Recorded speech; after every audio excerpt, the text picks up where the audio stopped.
This week on the Hollywood and Toto Podcast, why is Stephen Colbert so surprised that his audience wants President Trump dead? They're just following orders. And we talked to Nim Shapira, the director of a powerful new film that captures one of the most soul-crushing trends we've seen in recent months.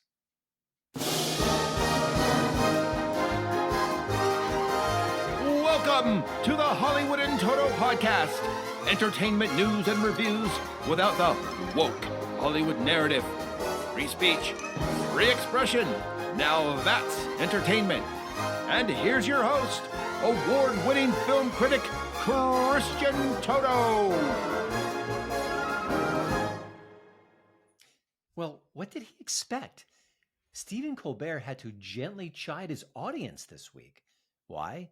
Well, he was discussing the rumors that President Donald Trump had died. Caused a big sensation on social media. People were very happy that it was a possibility. Check out some of the TikTok videos. It's rather amusing. You're crazy. And of course, we learned that President Trump is alive and well and nothing's wrong. Fake news on steroids. You know the drill. But when Stephen Colbert shared the news that no, President Trump isn't dead, his crowd booed. They weren't happy. They had the sads. When I came back in the office, I was shocked to learn that this weekend, the biggest story was frenzied social media rumors speculating whether Donald Trump had died. For the record, Donald Trump is very much alive, okay? And no, we like our presidents alive. Stephen Colbert's moral compass is due north. Good for him. And that's where the good things to say about Stephen Colbert ended this particular conversation. No, I don't know why that Stephen Colbert would be surprised that his fans want Trump dead. I mean, Colbert has spent the last decade saying that Trump is Hitler-like, he's Hitler-adjacent, he's Hitler 2.0, he's a monster, he's a demon, he's the worst thing that's ever happened to the country. You spend 10 years saying variations of that, chances are your audience is going to want him dead. And you can't blame him. Sounds like a horrible human being, according to Stephen Colbert. You're a monster. Now, Stephen Colbert may believe all of that, and he may want Trump dead as well. Who knows? I don't want to get into his head. I'm not a psychologist. But he knows he can't come right out and say it for sure. That wouldn't be a good look for him. But he also is pretty ignorant about the role he's played in this state of affairs. And of course, he's not alone. Governor Tim Walz recently bemoaned the fact that Trump was still alive and looked forward to the day, hopefully sooner than later, that there's a Trump obituary in the paper, whether it's online or old school print. Although I will say this, the last few days you woke up thinking there might be news.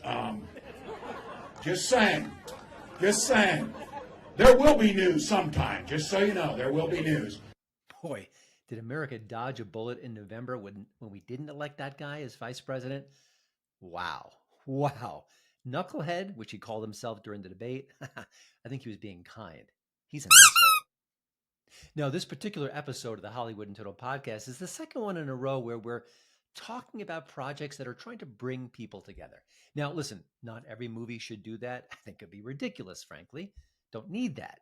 But every once in a while, there's a pop culture project that does try to bring both sides together, kind of lower the temperature on the cultural conversation. That's a good thing. Why can't we be friends?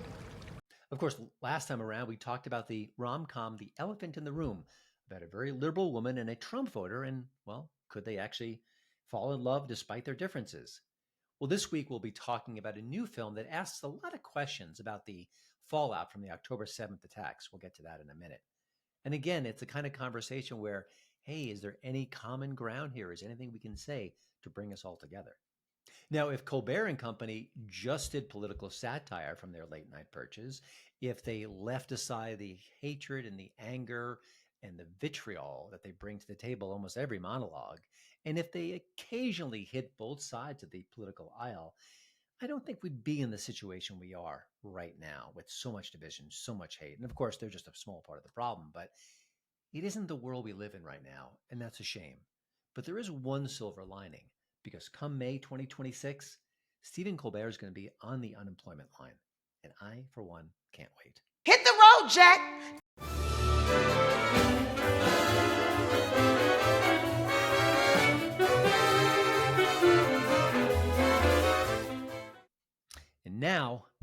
Here's what's in the headlines. The Trump-Rosie O'Donnell feud actually got worse. Now, in recent days, President Trump came out and said, or teased, that he was thinking about revoking Rosie O'Donnell's citizenship. Now, Rosie O'Donnell famously moved to Ireland to get away from President Trump. He still seems very much alive and living rent-free in her head. But let's be blunt. He's obviously trolling. I don't think he's going to do anything. But, when you're the president, you can't do stuff like that. You can't say stuff like that. I'm sorry. Not remotely cool. Not going to happen. He's not going to do it. He is trolling. But stop with this silliness, okay? It only feeds the haters and just plugs into this whole mystique that people have about Trump. Of course, Rosie O'Donnell, in her response, actually took the high road. I'm just kidding. She went crazier. She called him a pedophile, said he paid $1 billion to pay off Jeffrey Epstein. You know the drill. So here we are, those two fighting once again. I guess it's a distraction. I think that Rosie O'Donnell needs some mental health at this point in her career, but I think both sides should maybe take a chill, calm down, talk about other things. Maybe just take a walk in the park and clear your head. Probably the best thing for everyone. Oh, and by the way, that whole Queen of Nice shtick that Rosie O'Donnell pulled off for years on her talk show, that was the acting performance of a lifetime. Wow. The Oscar goes to? Well, the new sitcom The Paper is available right now on Peacock via streaming. Of course, The Paper isn't The Office, but it is Office adjacent. It's actually kind of a spiritual cousin of sorts to that classic NBC sitcom with Steve Carell. The new show is following a small newspaper in Toledo, Ohio, and the trials and tribulations of trying to make a better product, trying to actually be good journalists, and just trying to keep your head above water in this very troubling time for the media. Now, of course, the show is nowhere near as good as The Office. The Office is one of the best sitcoms of all time, period, full stop. It doesn't even come close. Now, I think people will have to check it out and see for themselves. There are some minor chuckles here and there. The cast is occasionally interesting. But the fascinating part to me is that before the first episode was even available for streaming, Peacock announced we were going to do a season 2 of The Paper. So they must have a lot of confidence somewhere. I watched 4 episodes. I didn't quite see it. It's okay at best and certainly doesn't compare to the original show, but we'll have to wait and see. The one silver lining potentially here is that even The Office, which had a few great episodes from the jump, including Diversity Day, wasn't quite The Office right away. Michael Scott, the great character played by Steve Carell, was a little uncertain at the beginning. They were just feeling out how naughty he would be, how problematic he would be. And I think after maybe when season 2 kicked in, I think they kind of knew what they had there. And of course, the rest is sitcom history. So we'll have to wait and see if The Paper ever gets remotely close. For now, not so much, but it is streaming right now, all 10 episodes on Peacock. Well, she still won't apologize, and that's the best news this week. Sydney Sweeney was walking the red carpet recently. She's got a new movie coming fairly soon in November. It's called Christy. It's about the famous boxer Christy Martin. It's a biopic. Should be interesting. Might even be in some Oscar consideration. You never know. These kind of biopics often are. And someone asked her about the American Eagle ad that she was in, which made jeans sales soar. And I guess they were hoping that she would apologize or backpedal or do one of those I will be an ally shtick that we've seen for the last 5, 6, 7 years. Nope, didn't take the bait, nothing. And that, again, is the best news of the week because, if she had backpedaled, if she had apologized, if she had bent the knee to the woke mob, well, they would have taken another scalp and it would have been a little bit tougher to speak out and be true to yourself in the culture today. It's all about freedom, man, like this. So good for Sydney Sweeney. She is our unofficial heroine of the week. She did the right thing by saying nothing.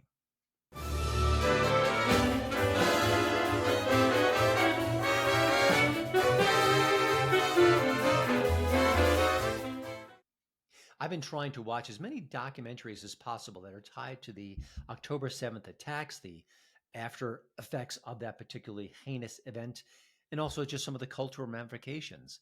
And one of the maybe more intriguing films I've seen in recent weeks is called Torn. You go to torn-film.com for more information about it. Now, the director is Nim Shapira, and what he did was talk about the people who were tearing down posters that featured images of hostages. Now, 6 of my family members were taken hostage by Hamas. I just tried to not think of the worst. I started to spot these posters around. It meant the world to me to see that other people cared about them.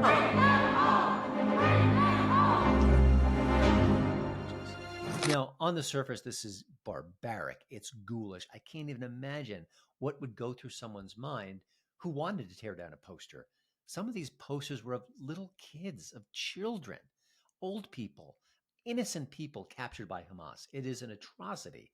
But is there more to the story? Now, this isn't moral equivocation, but we want to find out why the people who are doing it. And this film does the best job possible to get to the truth. Now, it didn't get all the way. It struggled to get some of the people on camera for an interview, and we'll get into that in a minute with my conversation with Nim. But it's also really a fascinating look at this whole situation. It talks about free speech. It talks about the protesters' rights. It talks about cancel culture. This is a fascinating documentary. I really enjoyed it. And yes, there is a perspective here. The filmmakers do have some things to share, but it's surprisingly balanced given the material in question, and it really is a must-see. Torn is available right now. It's in limited theatrical release, New York and LA, usual kind of rollout for a smaller film. I hope it does build and grow from there, and we'll have more information about where you can see it down the road. I'll be sharing that on social media as well. So you can follow me on social media at Hollywood on Toto. I am most active on X, and I'll be sure once I find out more theaters or what other plans they have for the film's release, I will let you know. But for now, here's my conversation with Nim Shapira, the director of Torn, a fascinating movie, a great conversation, and a necessary film. Boy, wouldn't it be great if more film critics actually watched it and reviewed it? Fella can dream. But for now, we have Nim, we have the movie. Do check out the conversation and then the film itself. Well, Nim, thanks for joining the show. You know, what you focused on in Torn is a small piece of this much larger puzzle, this much larger crisis. And at first blush, you would think, well, I don't know if that would be worthy of a full documentary, but clearly it is. There are so many issues involved here. But as an artist, as a storyteller, tell us how you got involved with this project and how you realized there was so much more to it than just this one kind of confrontation in a way. So first of all, thank you for having me. Sure. I would say that when I first started working on the film, I honestly didn't know it's going to be a feature film. I just told myself, like, this is interesting and I want to explore it. There are so many important documentaries that are being made or were made in the past 2 years, both about what has happened on October 7 in Israel and also about the ongoing war in Gaza and the humanitarian crisis. So there are a lot of important documentaries that are being made. And I was like, what can I do in my tiny piece of home, which is New York? And I really felt, the accolades or the ripples of the war here in my neighborhood. First of seeing the people putting up the posters, walking in those streets, it felt like someone is seeing my grief, someone is seeing my pain. And then very quickly after, seeing so many people from different backgrounds and ethnicities caring so much to rip down those posters. And I recognize the streets. Like, I know I've been living here for 12 years. I know each street and each avenue by heart, whether it's in Manhattan or in Brooklyn. And not only the posters were torn, my heart was torn, the social fabric of the city was torn. Yeah. And this is when, friends or colleagues started unfollowing each other. I also unfollowed them. They unfollowed me. People stopped talking to each other, seeing each other in the subway and not talking to each other. And these are people that, knew me and loved me for a decade or vice versa. Friends of mine that are on dating apps were getting really horrible messages, even without, saying anything, just harassed. Friends of mine uninvited from their friends' weddings. Students in high schools and in colleges were ostracized. It still is. I would say I've gotten used to it, but I would say the first few months were really, really rough emotionally. I really hope that thousands of miles away from the actual war, we don't have missiles and rockets on our heads. The least we can do is sit down and talk to each other. But it's not the case. So when I started working on the film, first of all, I reached out to Dede Band-Aid and Nitzan Mintz, who created the posters, interviewed them for, I think, 5 hours. They had a lot to say. And then, one character led to another. I interviewed dozens of people. 10 of them made it to the film. Each of them we had a sit-down interview of about 4 or 5 hours. And the mission was really, how do I make the movie relevant whenever it comes out? Because this is, as you said, it's about the posters, but so much more. And it's a microcosm of, when we are polarized as a society, we are tribal, unfortunately. And we are very siloed and echo chambered. So you're looking at these posters as a study case for everything that our society is dealing with in terms of conversation and lack of conversation. Yeah. Obviously your film is not celebrating the people who are tearing down these posters by any stretch. But having said that, you let some of the people speak. There is an empathy toward their point of view. And I found that surprising, welcoming in a way, sometimes uncomfortable for me to watch. I mean, I enter the project thinking, I just want you to yell at these people for an hour and a half to 2 hours. But talk about that approach to it, because I thought that was really, I thought it was healthy. First of all, thank you. I am, my biggest, I wouldn't say regret, but it saddens me a lot that I couldn't get any pro-Palestinian activists to be a part of the film. I think that's also part of the problem. Like, we don't want to talk to each other. I did reach out to every person that got doxxed. That's how I had their details. And I'm an American. I'm a former MIT fellow, so I said that in the email. But that didn't convince them to come and be a part of it.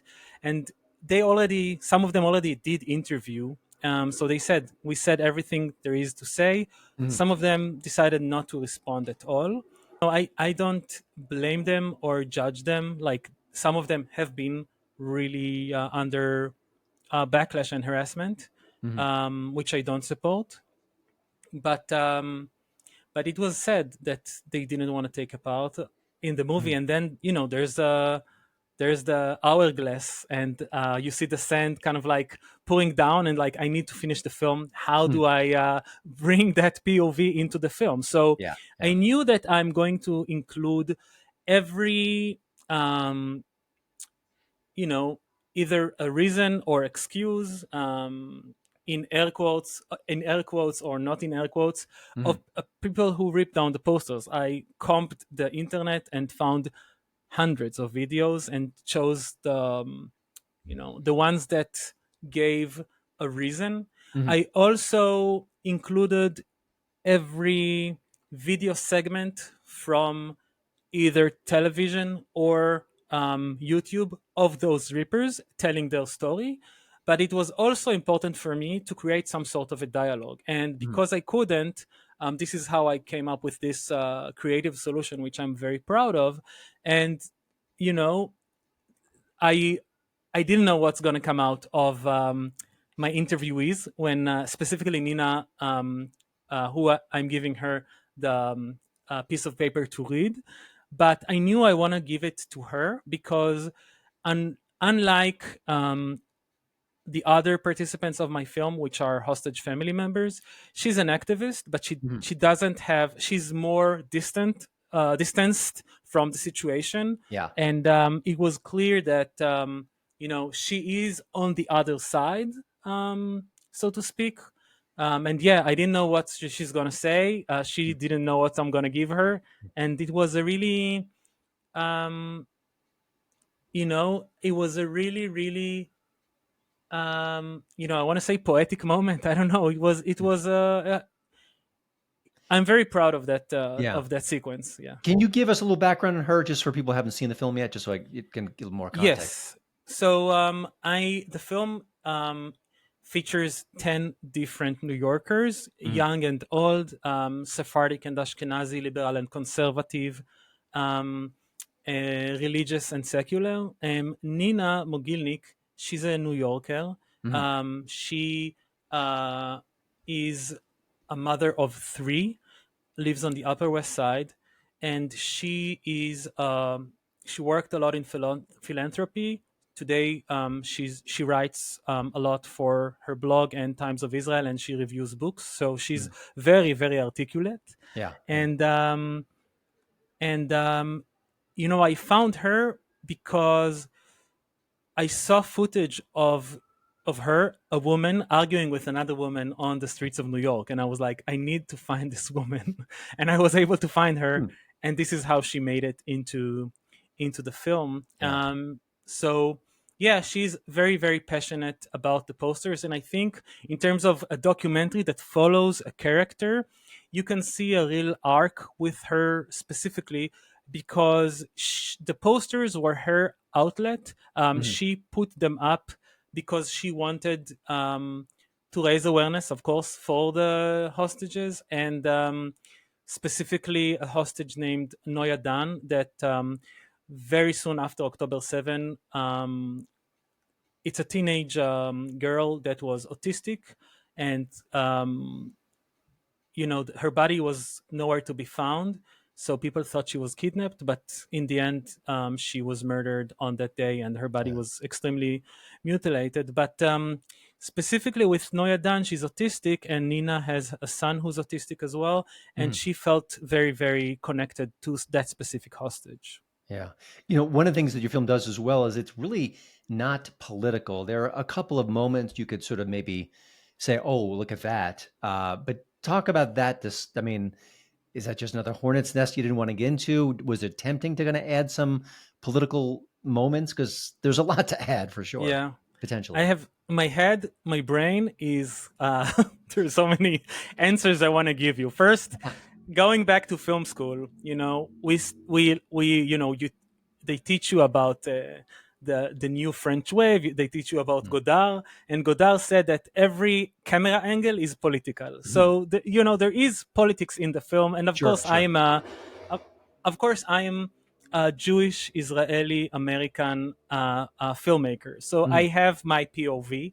Yeah. I would say that in this film, what I tried to do is, because we are so divided, I tried to zigzag between narratives, and I tried to, we're not just echo chambered and every person has their own feed that they're doom scrolling in and seeing what they like or hate, and the algorithm feeds us. We also read different news and watch different TV stations. So I weaved into the film every TV station, from Al Jazeera to MSNBC to Fox News, and the same with influencers.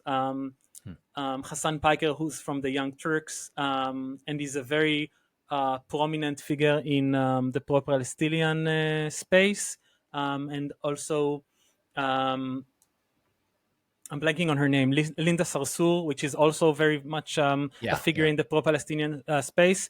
So because we're so siloed, because we're so echo chambered, we're not preaching to the choir. We are the choir that is being preached to by the algorithms.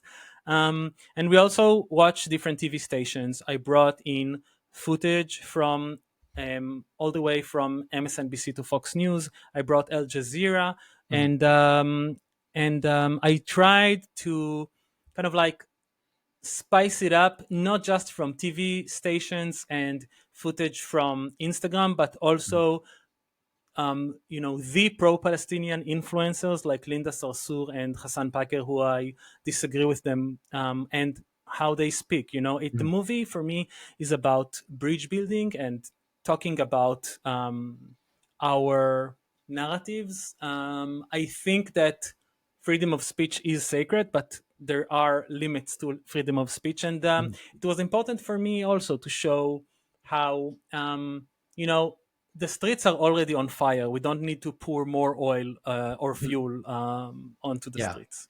One of the things I've been covering in recent months is a lot of artists who are either Jewish or outspoken, or maybe one of the two and not both, but they've been censored, they've been attacked. Michael Rappaport, Matisyahu, an author named Brett Gelman, who's also an actor. Have you faced any unusual situations as this movie is heading towards its release date? I mean, anything above and beyond the usual? It's an indie film and it's a documentary, and it's always pushing a boulder uphill to get it out there.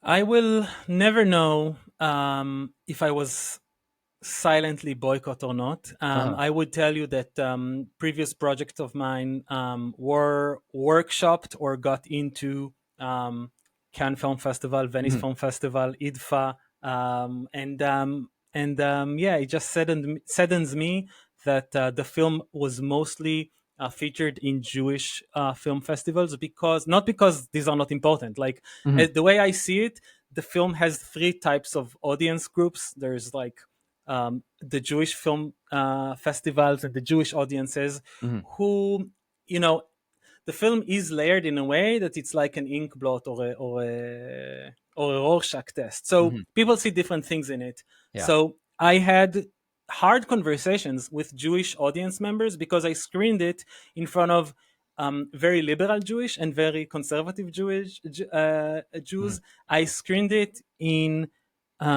places that are, I would say,